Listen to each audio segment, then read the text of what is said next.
Le Burkina Faso, un pays en guerre, a réussi à transformer son paysage urbain de manière spectaculaire. Chaque jour, 1000 bus modernes circulent dans la capitale, Ouagadougou, financés uniquement par les ressources nationales. Pas de prêts internationaux, pas d'accords secrets avec des puissances étrangères. Dans un contexte marqué par l'instabilité économique et les menaces terroristes, ce projet représente bien plus qu'un simple investissement en infrastructure. Il incarne une déclaration audacieuse d'indépendance économique et de souveraineté. Mais comment le pays a-t-il réussi cet exploit? Et surtout, d'autres nations africaines peuvent-elles suivre cet exemple révolutionnaire? Ibrahim Traoré a-t-il changé le destin de son peuple pour toujours? Le Burkina Faso a défié toutes les attentes en lançant un projet de transport public ambitieux, sans aucune aide extérieure. 1000 bus modernes circulent chaque jour à Ouagadougou, financés exclusivement par les ressources internes du pays, l'or et le coton. Ce projet, loin d'être une simple amélioration des infrastructures, devient un symbole fort de la souveraineté nationale. En ces temps de guerre interne, de terrorisme et de crise économique, il incarne la volonté de briser le cycle de la dette et de la dépendance. Mais cette révolution silencieuse soulève une question fondamentale. Est-ce que ce modèle peut réellement fonctionner à long terme? D'autres pays africains, longtemps prisonniers de l'aide internationale, peuvent-ils également se libérer de cette tutelle financière?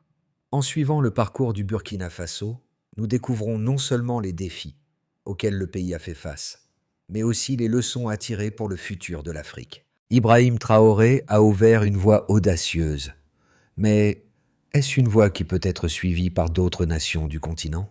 Le Burkina Faso, un pays en guerre, a réussi à réaliser l'impossible.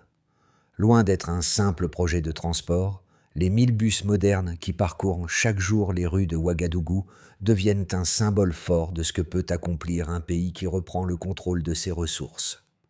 Dans un contexte mondial marqué par les dettes écrasantes et la dépendance, l'image d'un pays qui utilise uniquement ses propres richesses pour financer un tel projet est à la fois choquante et inspirante. Pendant des décennies, l'Afrique a été vue comme un continent qui ne pourrait jamais avancer sans l'aide extérieure, que ce soit à travers des prêts internationaux ou des investissements étrangers. Cependant, le modèle du Burkina Faso brise ce mythe. Le pays a utilisé l'or et le coton, deux de ses ressources les plus précieuses, pour financer une transformation radicale de ses infrastructures. Dans un environnement marqué par la guerre, l'inflation et la pression internationale, la décision du gouvernement de ne pas se soumettre à la logique des prêts externes est une véritable révolution. Aucun prêt du FMI, aucune dette cachée ou accord secret avec des puissances étrangères. Ce projet a été financé exclusivement par les ressources internes, réinvesties de manière transparente et disciplinée. Le succès du Burkina Faso soulève des questions cruciales. Est-ce une exception ou un modèle qui pourrait être adopté par d'autres nations africaines? L'histoire du pays montre qu'il est possible de se libérer des chaînes de la dette extérieure. Mais le chemin reste semé d'embûches. Les ressources internes, bien qu'abondantes, ne sont pas infinies, et la dépendance à certaines matières premières, comme l'or et le coton, expose le pays à des risques économiques. Pourtant, cette expérience de financement sans recourir à la dette est un défi direct aux modèles économiques dominants. Ibrahim Traoré, le leader charismatique du Burkina Faso, a joué un rôle déterminant dans cette transformation. Alors que le pays faisait face à des défis internes majeurs, y compris une guerre dévastatrice et des menaces terroristes, il a su imposer une vision de souveraineté économique. La décision de financer la flotte de 1000 bus exclusivement avec les ressources internes a été l'un des gestes les plus audacieux du gouvernement burkinabé. Traoré a compris que pour briser le cycle de la dépendance et du fardeau de la dette, il fallait investir dans les infrastructures locales et offrir une solution durable, même dans un contexte de crise. Sous sa direction, Le pays a démontré qu'il était possible de réaliser des projets ambitieux sans recourir aux institutions financières internationales. Le succès de cette initiative ne réside pas seulement dans l'aboutissement du projet, mais dans son impact immédiat sur la société. La création d'emplois locaux dans la fabrication, l'assemblage et la gestion des bus a non seulement renforcé l'économie nationale, mais a aussi donné un nouveau sentiment de dignité aux citoyens burkinabés.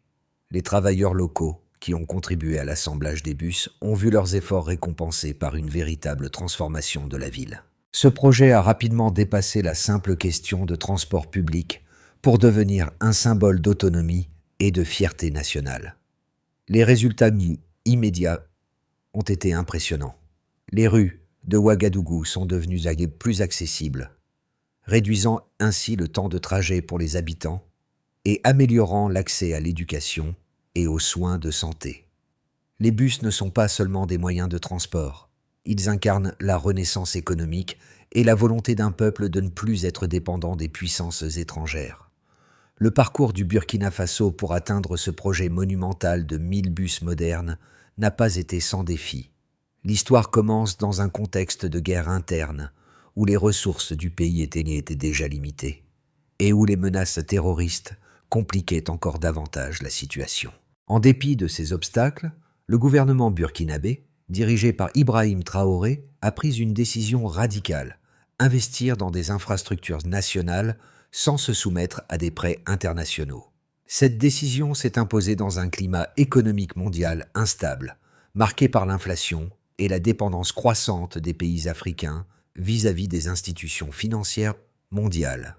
Au lieu de chercher des financements externes, le gouvernement a opté pour une solution fondée sur les ressources locales, en particulier l'or et le coton, deux des principales richesses du pays. L'objectif était de réinvestir ces ressources dans l'économie nationale pour financer un projet qui allait non seulement améliorer la mobilité, mais aussi renforcer l'autonomie économique du pays. Cette décision a été un véritable tournant pour la nation, car elle a permis de remettre en question les paradigmes traditionnels de financement en Afrique. Dans le cadre de ce projet ambitieux, plusieurs étapes clés ont marqué l'avancée du programme. La première étape a été de réunir les fonds nécessaires en utilisant les réserves d'or et de coton, garantissant ainsi une indépendance totale par rapport aux créanciers internationaux. Ce processus a été soutenu par une gestion rigoureuse et une transparence sans précédent dans l'allocation des ressources. Chaque transaction a été auditée et rendue publique, offrant une visibilité totale aux citoyens sur l'utilisation des fonds. La deuxième étape a consisté à concevoir et assembler les bus. Plutôt que d'importer des véhicules de l'étranger, le Burkina Faso a opté pour une approche locale en fabriquant ses propres bus.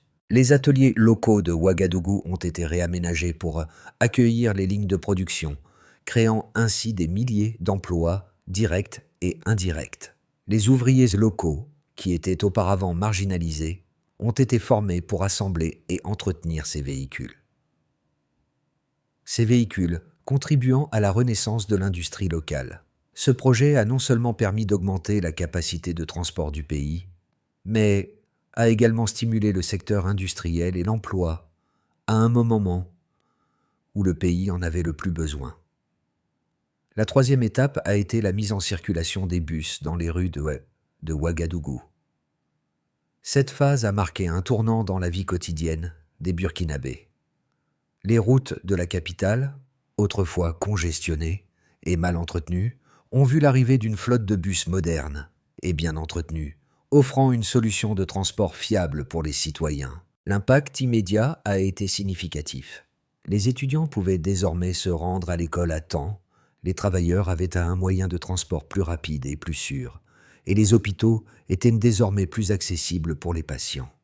Cependant, le projet n'a pas été sans obstacle. L'une des principales difficultés a été de maintenir l'équilibre budgétaire tout en poursuivant l'extension du réseau de transport. Le financement interne, bien qu'efficace, a exigé une gestion extrêmement rigoureuse pour éviter de tomber dans les pièges de la surconsommation et de l'endettement. En outre, La création d'un modèle aussi innovant a attiré des critiques, tant à l'intérieur qu'à l'extérieur du pays, de la part des sceptiques qui doutaient de la viabilité d'un tel projet dans un contexte aussi complexe. Malgré ces défis, le projet de 1000 bus est devenu un symbole de la volonté du Burkina Faso de se libérer des chaînes de la dette et d'ouvrir la voie à une nouvelle forme de développement. Ce projet, financé sans emprunt externe, a non seulement transformé les infrastructures du pays, mais il a également redéfini les standards de ce qu'un pays africain peut accomplir lorsqu'il prend le contrôle de ses ressources naturelles. Le succès du projet des 1000 bus du Burkina Faso repose sur une série de chiffres et de faits concrets qui illustrent son impact sur l'économie du pays et la vie des citoyens. En premier lieu, le financement du projet a été entièrement local, basé sur les ressources nationales, avec un investissement initial de plus de 80 millions de dollars américains. Ce montant a été généré par la vente de l'or et du coton, deux ressources abondantes, mais historiquement sous-exploitées. Plutôt que de contracter des dettes auprès des institutions internationales, le Burkina Faso a opté pour une approche de réinvestissement de ses propres richesses. Un autre chiffre clé est la création de plus de 10 000 emplois directs et indirects grâce au projet.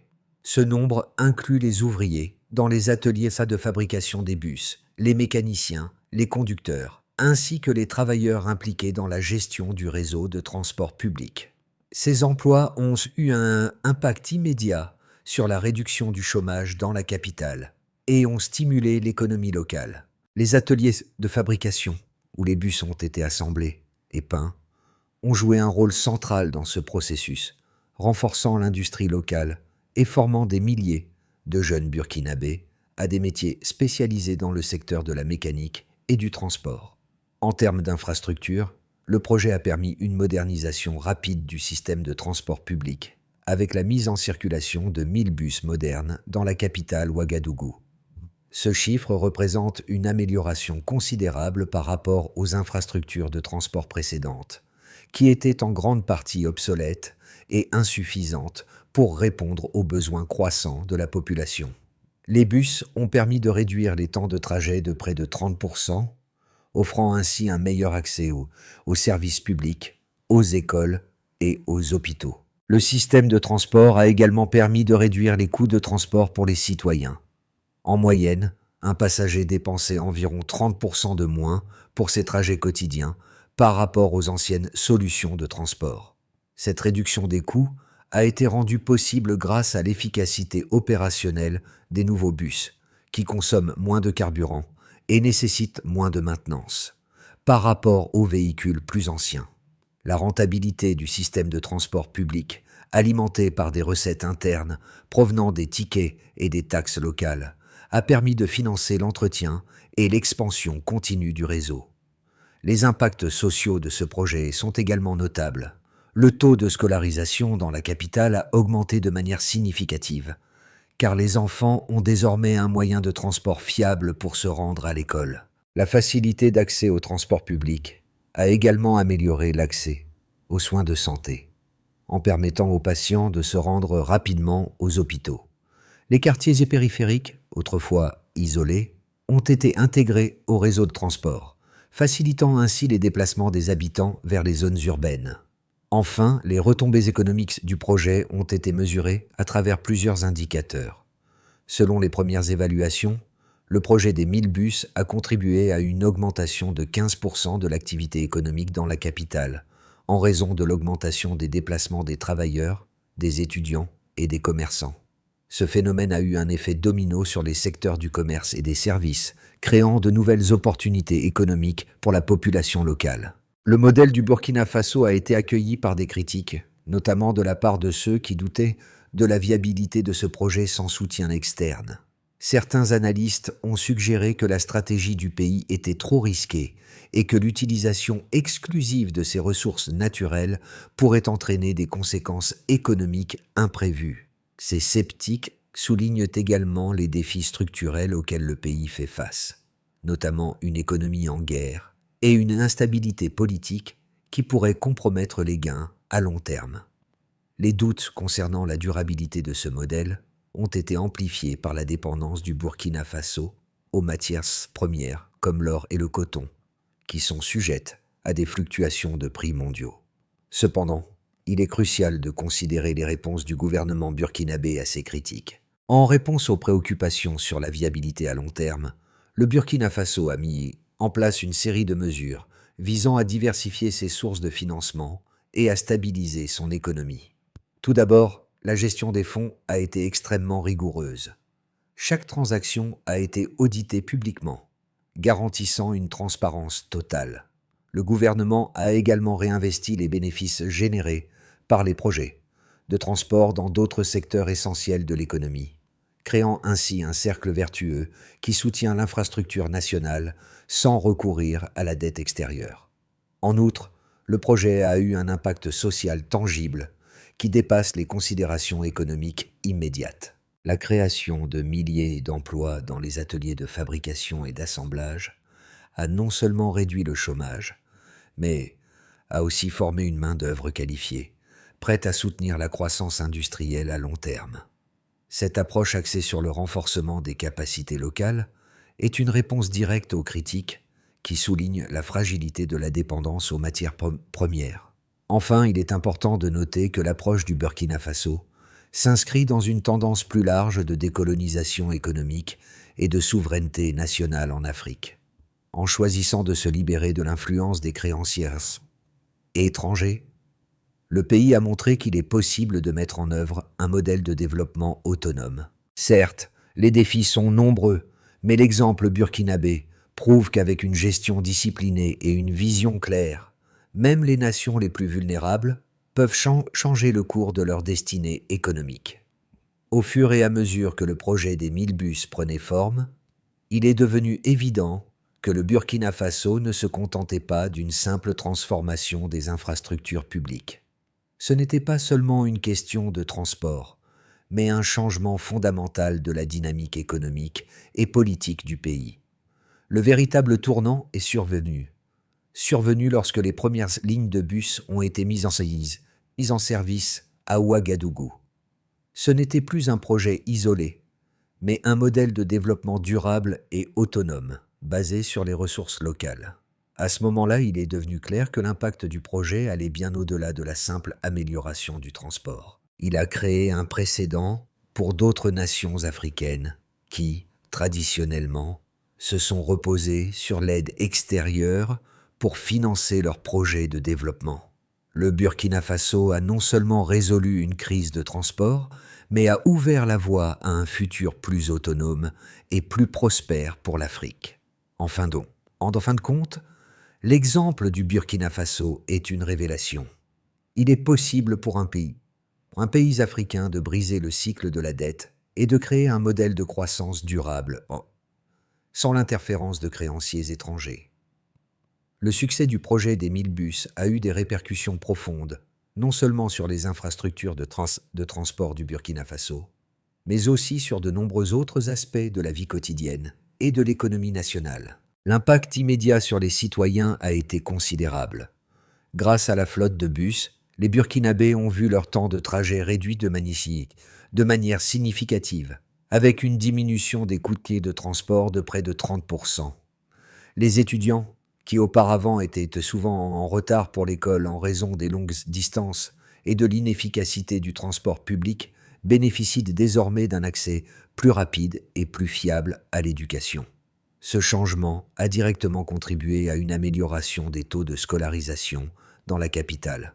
En outre, les travailleurs ont également vu leurs conditions de vie s'améliorer grâce à la fiabilité accrue des bus.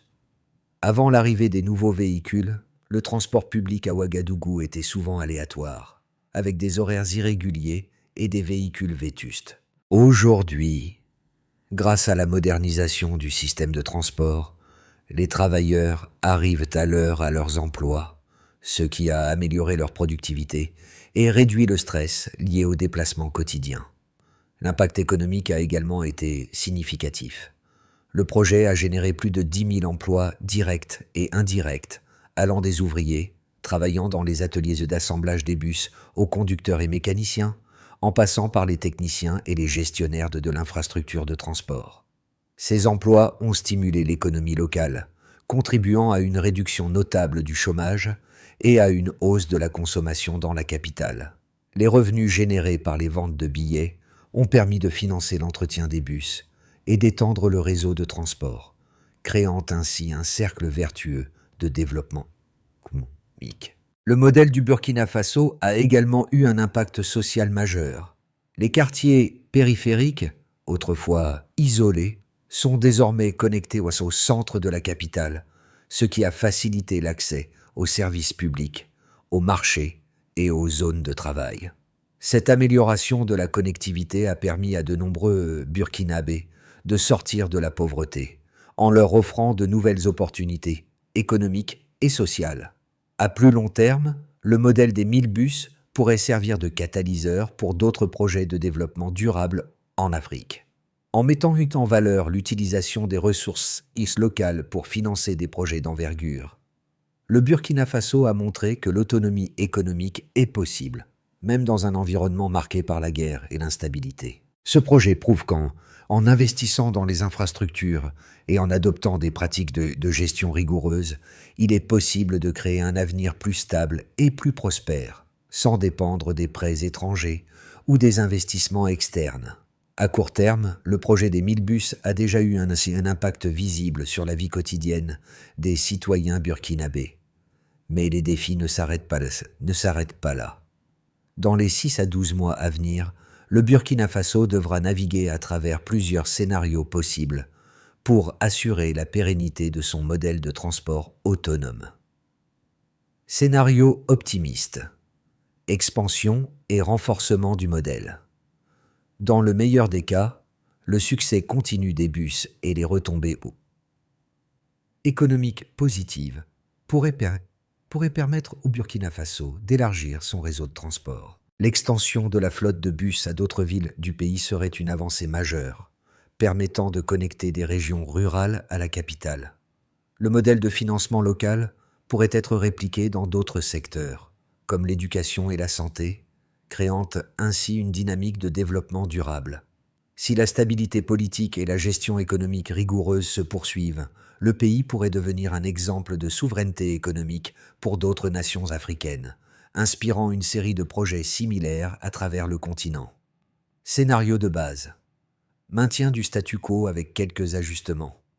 Dans un scénario plus réaliste, le Burkina Faso pourrait continuer à bénéficier des avantages du projet, mais des ajustements seront nécessaires pour maintenir l'efficacité du modèle. Le pays pourrait se concentrer sur l'amélioration des infrastructures existantes, l'entretien des bus et l'optimisation du système de transport.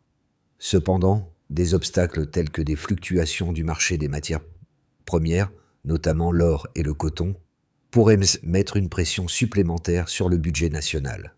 De plus, des tensions politiques ou sociales pourraient freiner les progrès, bien que ces défis puissent être gérés par une gestion prudente et une transparence continue.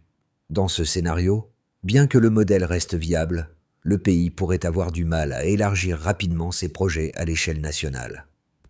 Scénario pessimiste. Défis économiques et sociaux. Dans le pire des cas, les défis économiques et géopolitiques pourraient nuire gravement à la pérennité du projet.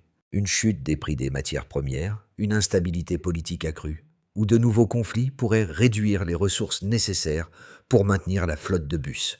De plus, si la transparence et la discipline budgétaire ne sont pas respectées, des accusations de corruption ou de mauvaise gestion pourraient ternir la réputation du gouvernement. Dans ce scénario, le pays pourrait être contraint de réduire ses ambitions et de chercher des solutions de financement externe, ce qui remettrait en question l'indépendance économique qu'il a si soigneusement cultivée. Ce serait un retour en arrière, mais même dans ce cas, les leçons apprises pourraient préparer le terrain pour de futures réformes économiques. Le projet des 1000 bus du Burkina Faso ne concerne pas uniquement les résultats économiques ou les progrès infrastructurels, il touche aussi profondément la vie des citoyens. Chaque bus qui circule dans les rues de Ouagadougou représente bien plus qu'un moyen de transport. Il est le symbole d'une nation qui reprend le contrôle de son destin, un pays qui choisit la dignité et la souveraineté plutôt que la dépendance. Pour les Burkinabés, ce projet est une déclaration de fierté nationale. Pour les jeunes, le projet a ouvert des perspectives de carrière et de formation. Des milliers d'entre eux ont été formés dans les ateliers locaux pour assembler et maintenir les bus. Cette opportunité de travailler dans un secteur innovant a non seulement renforcé les compétences locales, mais a aussi permis de réduire l'exode des talents vers l'étranger. Ce projet est un modèle pour la jeunesse africaine, leur montrant qu'il est possible de transformer le pays avec ses propres ressources et talents. Les habitants des quartiers périphériques, autrefois isolés, bénéficient désormais d'une meilleure connectivité. Les marchés, écoles et hôpitaux sont désormais plus accessibles, offrant ainsi à des milliers de personnes une meilleure qualité de vie. Pour beaucoup, ces bus représentent l'espoir d'une vie meilleure, d'un avenir où les opportunités ne sont pas limitées par la distance ou l'accès. Mais ce modèle ne se limite pas au Burkina Faso. Il envoie un message fort aux autres nations africaines. Le développement durable et autonome est possible, même dans les contextes les plus difficiles.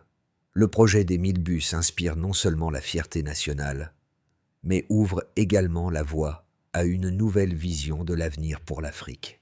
Il démontre que l'autonomie, la gestion responsable et la transparence peuvent créer un avenir plus juste et plus prospère pour les générations à venir. Pour que le modèle du Burkina Faso continue de prospérer et inspire d'autres nations africaines, plusieurs étapes clés doivent être suivies. La première étape consiste à maintenir la transparence totale dans la gestion des ressources et à continuer d'investir dans l'éducation et la formation des jeunes. Les ateliers locaux, qui ont joué un rôle central dans la fabrication et l'assemblage des bus, doivent être soutenus pour garantir un développement industriel durable et local.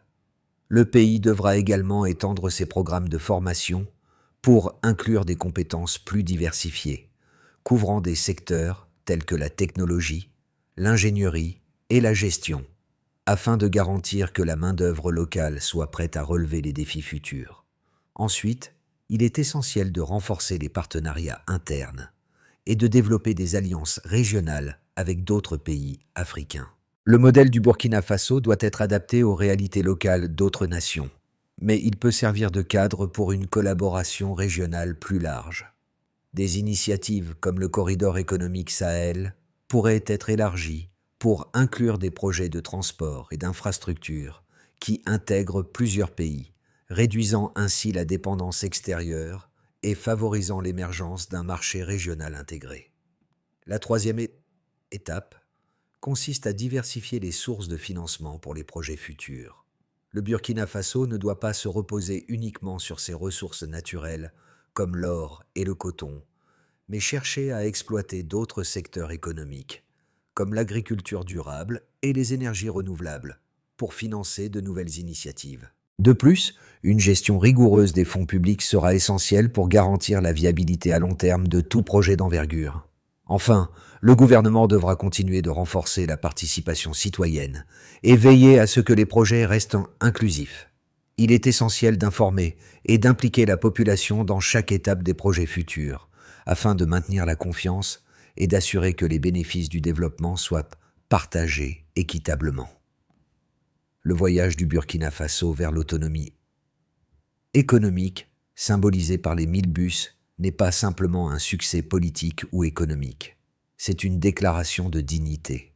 Chaque bus qui circule dans les rues d'Ouagadougou et de Ouagadougou rappelle aux Burkinabés qu'ils ont le pouvoir de façonner leur avenir. Ces bus ne sont pas juste des moyens de transport, mais des symboles de l'indépendance retrouvée. L'image de ces véhicules modernes, fabriqués localement, peints avec les couleurs nationales, incarne la fierté d'un peuple qui a choisi de prendre son destin en main. C'est une leçon que le monde entier peut apprendre. La souveraineté n'est pas une notion abstraite, mais un acte quotidien, visible dans chaque geste, chaque travail, chaque projet que nous réalisons pour le bien commun.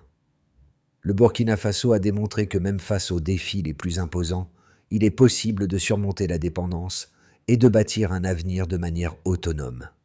Ce modèle, plus qu'un simple exemple de réussite, devient une inspiration pour tous ceux qui croient en la possibilité d'un changement profond mené par la volonté populaire et l'engagement commun. Les Burkinabés, à travers ce projet, ont montré au monde que la dignité collective peut être la plus grande richesse d'une nation.